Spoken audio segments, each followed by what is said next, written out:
میرا احساس کیسے نہیں ہو سکتا؟ یہ تو ہے۔ آرش کی بات پر مالا کندھے اچکائے بولی، ویسے مجھے ایک بات تو بتاؤ، میں جانتا ہوں تمہاری لوگوں کو پہچاننے کی صلاحیت بہت زیادہ ہے، لیکن تم اتنی آسانی سے مجھے کیسے پہچان لیتی ہو؟ پہلے میری اصل پہچان، پھر ہاسپٹل میں میری پہچان، اور اب یہاں کمرے میں بھی اتنے اچھے طریقے سے جان گئی مجھے۔ جہاں تک مجھے یاد ہے میں تو کبھی تمہارے اتنے نزدیک بھی نہیں آیا۔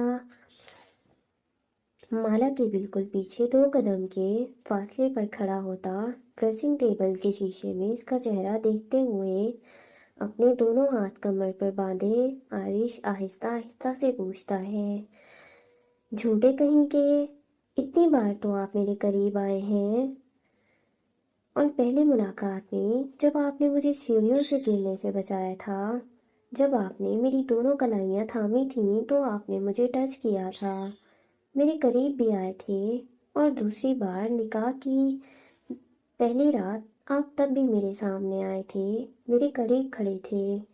کتنی بار تو آپ میرے قریب آ چکے ہیں، اتنا کافی ہے میرے لیے آپ کو پہچاننے کے لیے۔ آپ کی خوشبو آ جاتی ہے مجھے، جس سے آپ کی موجودگی کا احساس آسانی سے ہو جاتا ہے۔ مالا اسی انداز میں کھڑی اپنے دونوں ہاتھوں میں ڈوریاں پکڑے، اپنی نظریں اور پلکیں جھکائے ایک ایک لمحے کو، منظر کو اپنے ذہن میں کسی امیجنیشن کے مانند محسوس کرتے ہوئے بولتی ہے۔ بولتے ہوئے مالا کے لبوں پر بھی ہلکی سی مسکراہٹ نمایاں ہوئی تھی، اور اس کے پیچھے کھڑے شخص کے چہرے پر مالا کے لبوں پر مسکراہٹ دیکھ ایک بڑی سی مسکراہٹ چھا گئی تھی۔ میں مدد کر دوں تمہاری ان ڈوریوں کو باندھنے میں؟ شیشے میں مالا کی گوری چٹی کمر کی طرف دیکھتے ہوئے آرش دھیمی سی آواز میں پوچھتا ہے، نہیں، میں خود کر لوں گی، آپ کی مدد کی ضرورت نہیں ہے، شکریہ۔ آرش کے اچانک سے بولنے پر مالا بھی بکھلائے سے انداز میں جواب دیتی ہے، اگر تم کر پاتی ہو تو اب تک کر نہیں لیتی؟ کیا مجھے مدد کرنے دو؟ آرش اپنے آخری الفاظوں پر زور دیتے ہوئے بولا، نہیں، پر میں کچھ کر لوں گی، یہ آسان ہی ہے، ہو جائے گا۔ آرش مالا کو ٹچ بھی کر پاتا اس سے پہلے ہی مالا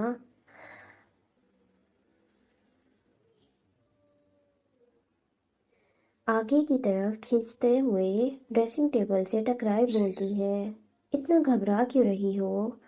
مالا کی گھبراہٹ کو محسوس کرتا آرش فوراً سے پوچھتا ہے، میں تو نہیں گھبرا رہی، بالکل بھی نہیں گھبرا رہی، میں خود کر سکتی ہوں تو میں خود کروں گی نا، میں کیوں مدد لوں کسی کی؟ مسلسل اپنی ڈوریوں کو آپس میں باندھنے کی کوشش کرتے ہوئے بولتی ہے۔ جتنا وہ انہیں آسانی سے باندھنے کی کوشش کرتی ہے وہ اتنی ہی آپس میں الجھتی جاتی ہیں۔ ڈوریوں میں لگی بھاری سی لٹکن جن کا وزن کافی تھا، جس کی وجہ سے ڈوریاں آپس میں بار بار الجھتی جا رہی تھیں۔ آرش مالا کی الجھنوں کو دیکھ رہا تھا لیکن وہ کچھ نہیں کہتا، اپنے دونوں ہاتھ اپنے سینے پر باندھے اس کے پیچھے کھڑا بس اسے دیکھتا رہتا ہے۔ مر جاؤ تم! مالا غصے میں لب دبائے اپنے ہاتھ میں پکڑی ڈوریوں کو مٹھیوں میں بھیجتے ہوئے بولی۔ مالا کی حرکت پر آرش کے لبوں پر ایک بار پھر بڑی سی مسکراہٹ آ جاتی ہے، جو اپنا سر جھکائے اپنے منہ پر ہاتھ رکھے وہ چھپانے کی کوشش کرتا ہے، لیکن وہ پھر بھی ناکام رہ جاتا ہے۔ ان پر غصہ کرنے سے بہتر نہیں ہے کہ تم مجھ سے کروا لو؟ مالا کی کمر پر ہلکی سی انگلی ٹیپ کرتے ہوئے اسے اپنی طرف متوجہ کیے بولا، مجھے اب کی مدد نہیں چاہیے، میں بول رہی ہوں نا کہ میں خود کر لوں گی۔ مالا ایک بار پھر ضدی انداز میں بولتی ہے کہ اتنے میں آرش اس کی کمر پر پکڑی ڈوری کو زور سے کھینچتے ہوئے مالا کے قدموں کو اپنی طرف کھینچتا ہے۔ مالا کی ڈوری پر جیسے ہی کھچاؤ پڑتا ہے وہ فوراً سے پیچھے کی جانب لڑکھڑاتے ہوئے قدم اٹھاتی ہے اور سیدھا آرش کے سینے سے جا لگتی ہے۔ اگر اب تم نے آگے پیچھے ہونے کی کوشش کی یا مجھے روکنے کی کوشش کی تو یاد رکھنا، ایسا نہ ہو کہ میں ان ڈوریوں کو باندھ کر تمہیں ان کپڑوں میں قید کرنے کے بجائے